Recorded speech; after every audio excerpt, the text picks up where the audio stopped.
গুরু শিষ্যের পরম্পরা কতটা তন্ত্রে খুব খুব জরুরি।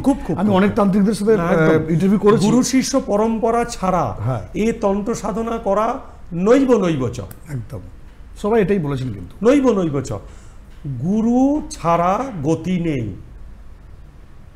সেটা সব সাবজেক্টে আশা করি, সব ফিল্ডেই আছে। কিন্তু কোথাও যেন তন্ত্র সাধনা শিশুকে যেমন তার হাত ধরে আস্তে আস্তে হাঁটি হাঁটি পা করে টেনে নিয়ে যাওয়া হয়, তবেই সে হাঁটার ব্যালেন্সটা আসে।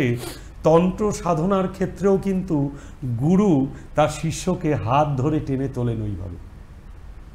আচ্ছা, যার জন্য তো বলছে গুরু ব্রহ্মা গুরু বিষ্ণু গুরুদেব মহেশ্বর গুরুরেব পরম ব্রহ্ম তস্मै শ্রী গুরবে নমঃ। কোথাও বলছে গুরু সাক্ষাৎ পরম ব্রহ্ম তস্मै শ্রী গুরবে নমঃ।